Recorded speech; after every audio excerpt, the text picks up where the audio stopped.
Olá, está no ar mais uma edição do Jornal TV Com, aqui pelo canal 14, destacando sempre informações de Bento Gonçalves e também aquelas mais relevantes do nosso dia a dia.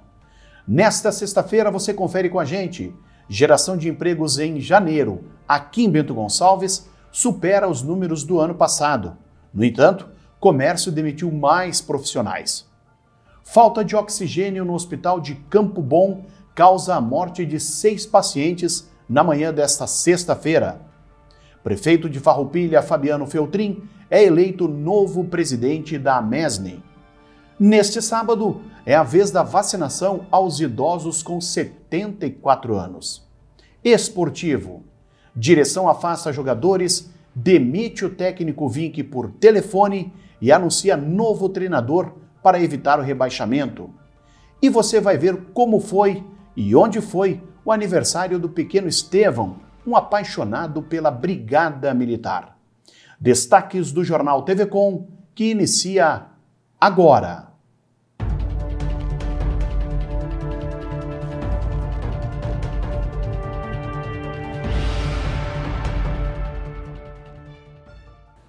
O presidente Jair Bolsonaro acionou o STF, o Supremo Tribunal Federal, para derrubar decretos da Bahia, Distrito Federal e do Rio Grande do Sul, os quais restringem a circulação de pessoas. As normas foram editadas pelos governos locais com a justificativa de conter o aumento das contaminações e mortes por Covid-19. A petição inicial da ação direta de inconstitucionalidade pede que decretos dos 3 estados sejam declarados desproporcionais e derrubados por liminar, a fim de assegurar os valores sociais da livre iniciativa e a liberdade de locomoção. Bem, entramos com uma ação hoje, ação direta de constitucionalidade, junto ao Supremo Tribunal Federal, exatamente buscando aqui conter esses abusos. Tá? Entre eles, o mais importante é que a nossa ação foi contra o decreto de 3 governadores, que inclusive no decreto o cara bota ali toque de recolher. Isso é estado de defesa, estado de sítio, que só uma pessoa pode decretar, eu. Mas quando eu assino o decreto de defesa de sítio, ele vai para dentro do parlamento. Lá o Daniel vai votar, os senadores vão votar, e se eles concordarem, daí entra em vigor. Agora, um decreto de um governador ou de um prefeito, não interessa quem seja, tem poder de usurpar da Constituição. Até o momento, a ação ainda não foi distribuída a um relator. Na ação, o presidente argumenta que o fechamento da atividade não essencial na pandemia não pode ser feito por decreto, mas somente por lei formal aprovada no Legislativo. Os decretos estaduais e o distrital foram editados com a justificativa de conter a disseminação da Covid-19 no momento de alta expressiva nos números de mortes da pandemia no país. O Hospital Lauro Rois de Campo Bom teve falha na distribuição de oxigênio por cerca de 40 minutos na manhã desta sexta-feira, ocasionando a morte de 6 pacientes no local. A instituição vai fazer uma investigação para apurar se os óbitos estão relacionados aos problemas enfrentados durante o turno. O item é essencial para manter a ventilação mecânica de pacientes entubados com a Covid-19 na unidade de tratamento intensivo e também no setor de emergência. Segundo a assessoria de imprensa do Hospital Lauro Rois, teria ocorrido uma pane no sistema de distribuição de oxigênio e essa situação já foi resolvida.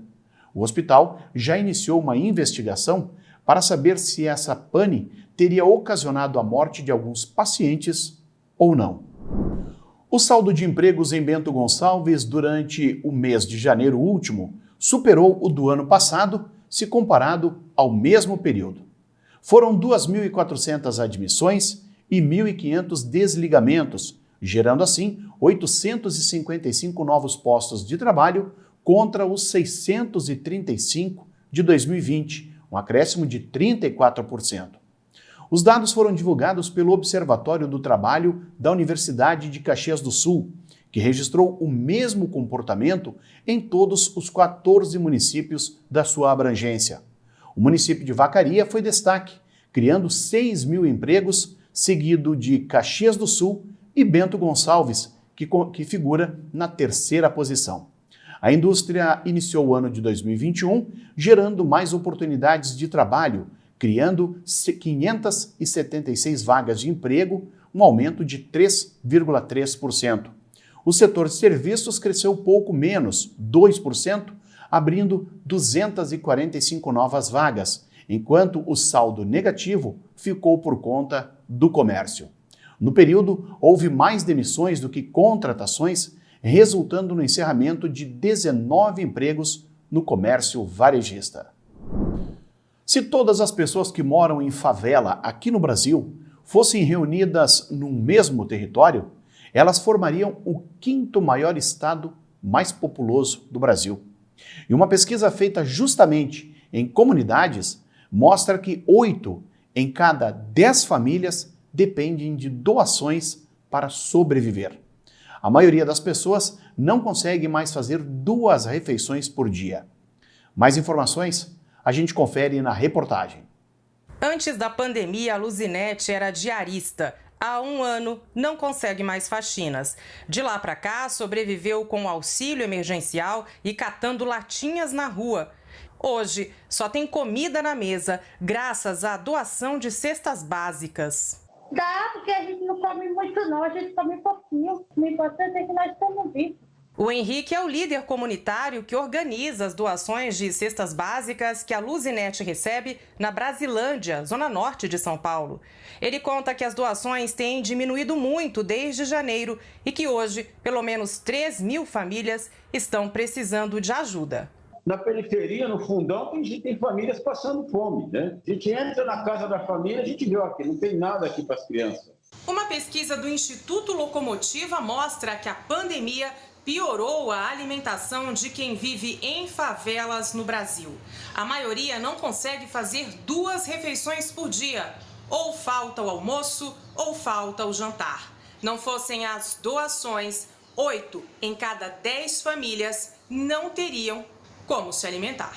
Foi a fome que formou essa fila na maior central de comercialização de alimentos do país. A notícia da distribuição de produtos da cesta básica e de frutas, legumes e verduras fez centenas de pessoas se deslocarem. Nunca foi tão importante doar para garantir com que milhões de brasileiros que moram em favela não passem fome durante a pandemia. É fundamental que a sociedade volte a se unir numa grande corrente de solidariedade que una iniciativa privada, organizações do terceiro setor e poder público para garantir efetivamente que não falte arroz e feijão na mesa dos brasileiros. O governador Eduardo Leite anunciou na quinta-feira o início do processo de privatização da Corsan. A manifestação foi feita diante de mudanças do marco regulatório do saneamento aprovadas no Congresso Nacional. Segundo o governador, o marco prevê metas para serviços de saneamento até 2033 e o não atendimento pode representar a quebra de contratos. Ele ponderou que a Corsan não tem condição de cumpri-los. O governador reconheceu ainda que mudou a sua posição em relação à privatização da companhia na comparação com as declarações de quando ele era candidato ao governo do estado, uma vez que em 2018 disse ser contrário à medida. Atualmente, dos 497 municípios gaúchos, 317 têm os serviços operados pela Corsan. Outros 180 fazem a prestação de outras maneiras, seja por autarquias ou empresas privadas. Sim, na campanha eu falei que não privatizaria a Corsan. Inclusive expliquei em entrevistas como essa, de outubro de 2018, que a Corsan é um agente importante de soluções regionais em saneamento por ser uma empresa pública, que permitia assim que as prefeituras fizessem a contratação direta do seu sistema de saneamento, e a Corsan também pode fazer o chamado subsídio cruzado, em que uma cidade que não tem sustentabilidade da própria atividade do saneamento, que custa alto, tem o apoio de outros municípios para conjuntamente dar sustentabilidade econômica para a prestação do serviço. As cidades e concessionárias agora têm obrigação legal de até 2033 tratar 90% do esgoto e levar água tratada para 99% da sua população.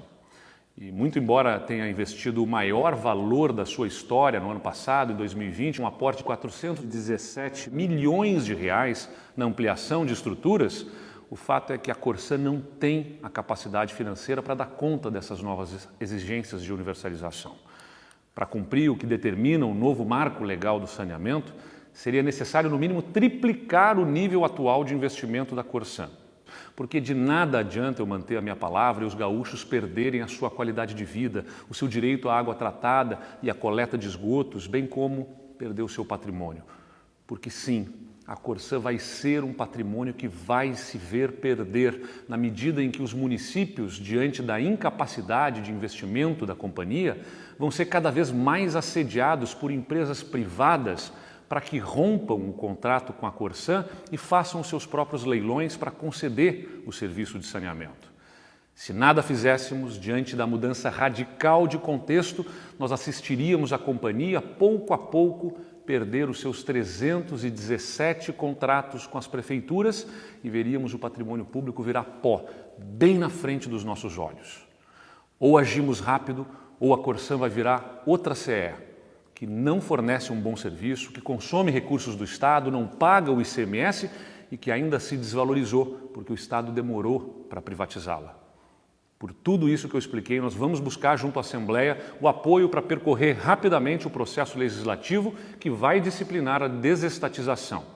Pretendemos fazer o IPO da Corsã, capitalizar a companhia e vender ações. O governo do Estado vai deixar de ser o controlador, mas vai manter posição como acionista de referência. E vai ser como acionista que o governo do Estado vai continuar presente na definição dos destinos da companhia. Foi eleita na quinta-feira a nova diretoria da AMESNE, a Associação dos Municípios da Encosta Superior do Nordeste. A Assembleia aconteceu de forma virtual e teve a participação de mais de 30 gestores dos municípios que fazem parte da entidade. Por aclamação, o novo presidente da AMESNE é o prefeito de Farroupilha, Fabiano Feltrin, que vai responder pela associação no biênio 2021-2022. Queremos cumprimentar a todos, agradecer a oportunidade de estar aqui em nome da AMESNE, agradecendo a antiga diretoria presidida pelo Breda, pelo belíssimo trabalho, e nós daremos continuidade a todos os protocolos de intenção para a compra de vacinas, do Aeroporto da Serra, Universidade Federal da Serra, a ligação asfáltica da RS 470, que liga André da Rocha a Lagoa Vermelha, duplicação de São Vendelino, Farroupilha, Caxias, duplicação de Garibaldi, Bento, Caxias, Porto de Arroio do Sal, a Zona Franca da Uva e do Vinho, tratamento dos primeiros sintomas e as parcerias com as SICs regionais, associações comerciais, Coré de Serra, Universidade de Caxias do Sul, e que todos nós possamos, o mais rápido possível, superarmos esta crise da saúde, crise econômica, fazendo com que o desenvolvimento, a qualidade de vida sejam retomadas à nossa região, ao nosso estado e ao nosso país. Contem conosco, que a gente vai realmente fazer com todos os esforços que a gente leve essas demandas tanto para a FAMURS quanto ao governo do estado. Que Deus abençoe grandiosamente a nossa Serra Gaúcha. Durante o último ano, a AMESNE foi presidida por José Carlos Breda, que foi prefeito de Cotiporã na gestão 2013 a 2020. Além de Fabiano Feltrin como presidente, a AMESNE tem como vice-presidentes os prefeitos de Nova Prata, Alcione Graziotin, e de Caxias do Sul, Adiló de Domênico. O Jornal TV Com faz um breve intervalo, nós já voltamos com mais informações.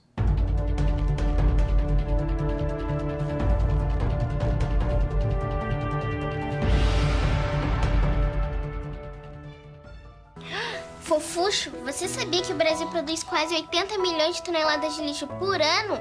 Fofuxo, ao resgate! Com o Bote Recicla, quando acaba uma embalagem, começa um novo futuro. Em 2021, as embalagens que você retorna nas lojas Boticário serão recicladas para melhorar a estrutura de escolas por todo o Brasil. Leve a sua embalagem e faça parte desse movimento. Você retorna, o Bote recicla e transforma.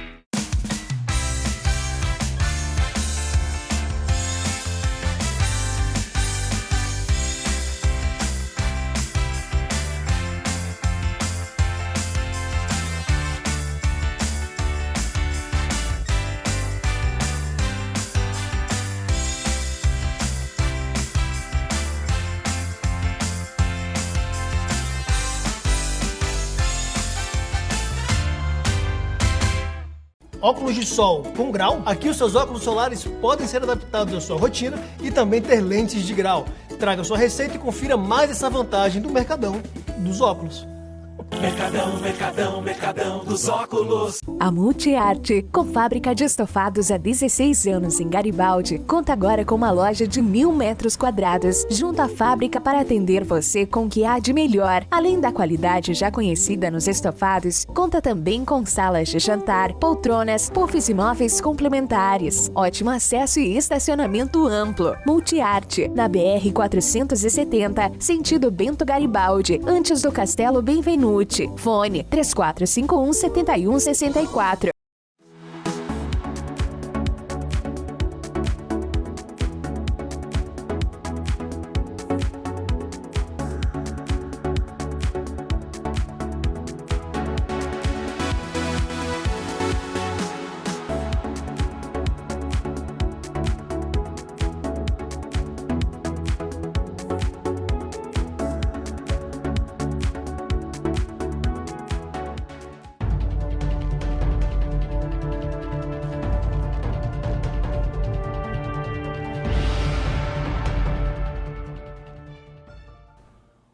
O outono vai começar às 6h38 da manhã deste sábado e, normalmente, se caracteriza como uma estação de transição do calor do verão para o frio do inverno. A previsão, porém, desenha uma estação com um predomínio de dias agradáveis, com temperaturas próximas ou acima da média histórica. Uma vez que a estação começa com o fenômeno Laninha, existe ainda a chance de algum episódio de frio intenso mais cedo, mas não persistente. O primeiro sábado de outono será marcado por calor intenso e várias pancadas de chuva na região sul. O tempo deve ficar firme apenas entre o extremo sul de Santa Catarina e a Grande Porto Alegre. Já entre Florianópolis, o Vale do Itajaí e o leste do Paraná, incluindo Curitiba, o dia será de muito sol e calor apenas com chuva rápida. Nas demais áreas da região, dia de bastante sol, com risco de alguns temporais entre a tarde e a noite. Em Porto Alegre, mínima de 19, máxima de 32 graus, e em Curitiba, mínima de 16, máxima de 27 graus. Para Bento Gonçalves, o clima-tempo indica para o sábado a presença do sol entre nuvens, sem a ocorrência de chuvas. As temperaturas devem variar entre 16 graus e a máxima chegando a 32 graus. No domingo, a presença do sol continua, mas teremos ainda um aumento da nebulosidade e possíveis pancadas de chuva. As temperaturas para domingo terão uma variação entre 18 graus a mínima e 29 graus a máxima. No Jornal TV Com, você confere agora o comentário de Adroaldo Dalmas.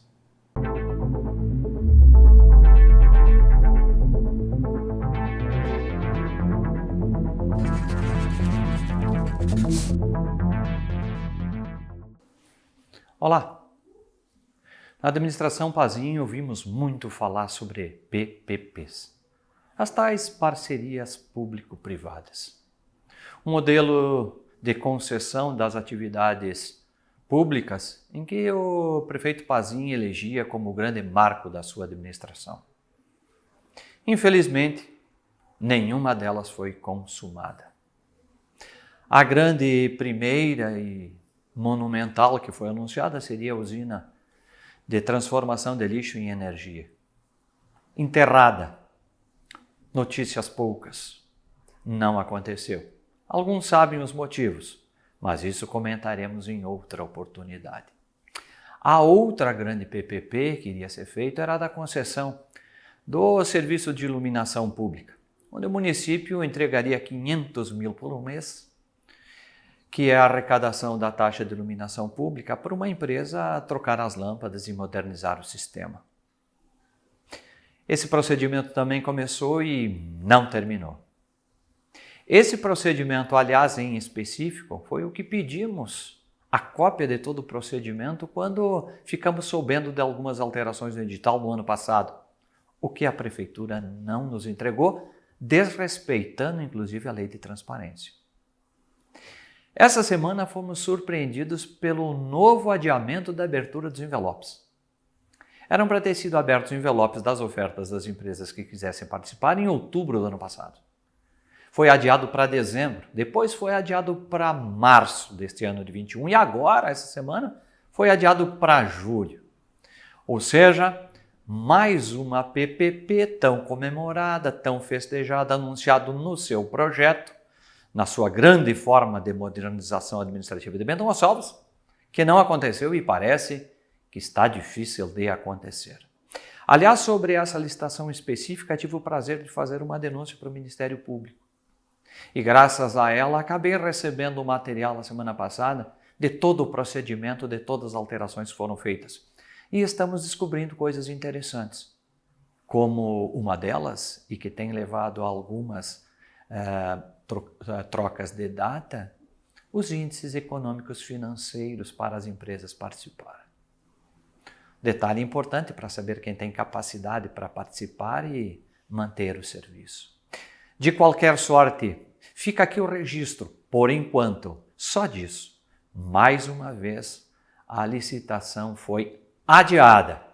Os próximos capítulos para saber quais os enxertos, quais as modificações que serão feitas nesse edital, certamente teremos oportunidade de uma maneira ou de outra de ficar sabendo.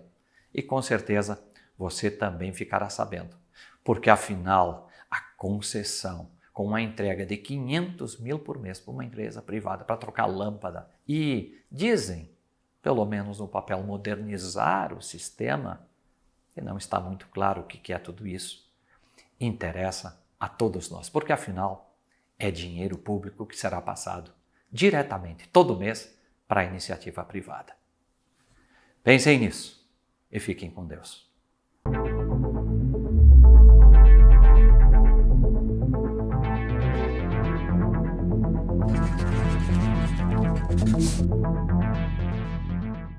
Mais um lote com 3.110 doses da vacina contra o coronavírus chegou a Bento Gonçalves na quinta-feira.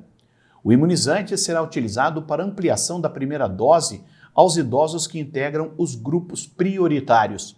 A campanha será realizada neste sábado, das 8 da manhã até ao meio-dia, no formato de drive-thru na Fundapark.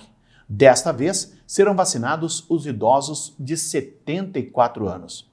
Para a aplicação da vacina, é necessário apresentar o CPF, documento com foto e o cartão do SUS.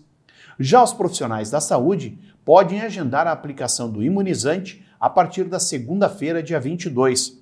O agendamento deve ser feito até o dia 25 pelo telefone 3771 4250.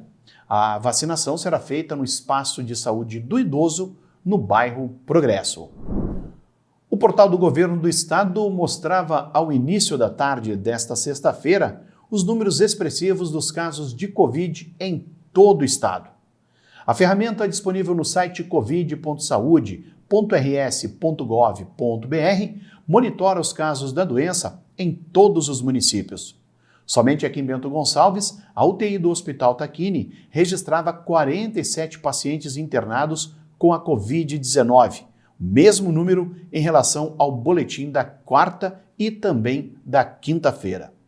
No Tacchini, dos 45 leitos oferecidos na instituição, pelo menos 20 leitos eram ocupados por portadores de outras doenças. O boletim atual mostra ainda o uso de 50 respiradores, ou seja, a mesma quantidade dos dados anteriores. Quanto à ocupação no uso de leitos fora da UTI, cuja capacidade é de 100 unidades, atualmente 67 pacientes seguem internados, 5 a menos se comparado ao levantamento anterior. Os dados que constam no portal são alimentados com informações que são repassadas todos os dias pelo Hospital Tacchini e também pela Secretaria Municipal da Saúde. O Ministério da Saúde alertou na quinta-feira que pode faltar oxigênio na rede pública de saúde, principalmente nos municípios do interior do país. A possibilidade foi levantada numa audiência no Congresso que acompanha o combate à Covid. Mais informações a gente confere na reportagem. Com o aumento exagerado na demanda, as empresas que fornecem o oxigênio medicinal estão pressionadas. Em alguns hospitais, o consumo chegou a crescer 10 vezes mais. Para o Ministério da Saúde, se nada for feito, nos próximos dias pode faltar oxigênio para abastecer a rede hospitalar das pequenas cidades. As plantas produtoras, elas têm que disponibilizar que as carretas daqueles envasadores, daqueles elementos que fazem o envasamento localmente, elas possam ter acesso, uma vez que elas chegam, não fiquem esperando. Então a solução seria nós criarmos um dispositivo que pode ser legislativo, inclusive, podemos discutir isso com mais calma depois no privado, se o senhor quiser, mas um dispositivo legislativo que permitisse às empresas, que desse ferramenta para que esses grandes produtores pudessem mexer na sua atual estrutura, tá certo? Inclusive com algum vínculo contratual, nós sabemos que isso talvez tenha que ser mexido, tá certo? Para poder receber as carretas que chegam para abastecimento nas suas plantas, não recusar. Para evitar esse desabastecimento, as empresas cobram do governo um plano de previsibilidade que antecipe a necessidade de oxigênio da rede pública. Uma das grandes dificuldades que existe nesse atendimento é a falta de previsibilidade ou de programação para que a empresa consiga se planejar. Hoje nós temos hospitais atendidos por nós que necessitaram fazer adequações, instalações emergenciais para poder garantir o fornecimento. Hospitais que multiplicaram o seu consumo por 7, 8, 10 vezes o consumo contratado, e isso pressiona toda uma cadeia logística. A Justiça atendeu a um pedido de relaxamento de prisão preventiva a Ângelo Regla, 56 anos, e morador de Carlos Barbosa. Ele era o condutor do Fiat Punto, que na última terça-feira não acatou a ordem de parada de um guarda municipal em Bento Gonçalves e, inclusive, tentou atropelá-lo. A partir desse fato, foi desencadeada uma perseguição pelas ruas da capital do vinho e que terminou no quilômetro 227 da BR-470 em direção a Garibaldi. No local, Regla acabou abalroando uma viatura da Brigada Militar, que também participava da ação, ferindo a ele e outros 2 policiais militares. Encaminhado ao Hospital São Roque, em Carlos Barbosa, ele ficou sob custódia da polícia e, na quarta-feira, quando recebeu alta hospitalar, teve a sua prisão preventiva decretada, sendo encaminhado ao Presídio Estadual de Bento Gonçalves.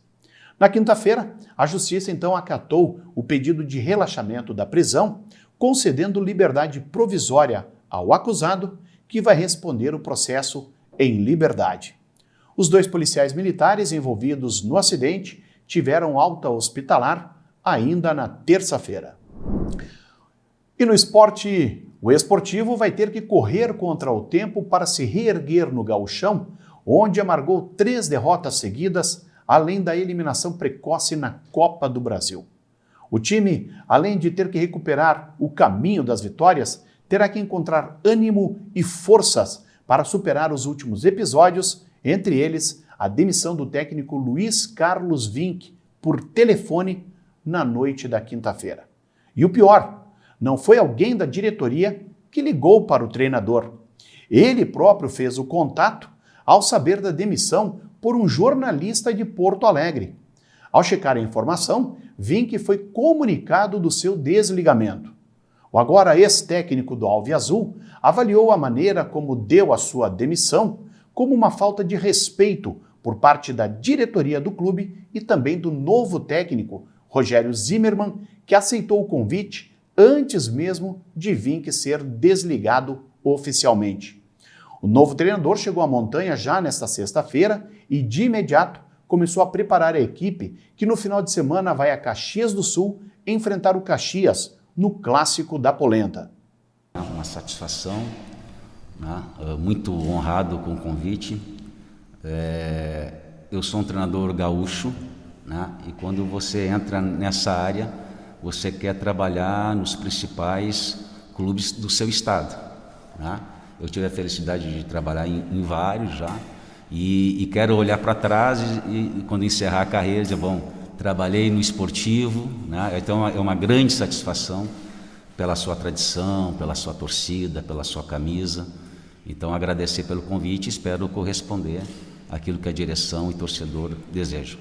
primeira coisa que um treinador tem que fazer é conhecer bem o seu grupo, entendeu? Potencializar ao máximo esse, né? E pensar, pelo menos eu acredito no primeiro momento, na próxima partida, que é daqui a 2 dias, entende?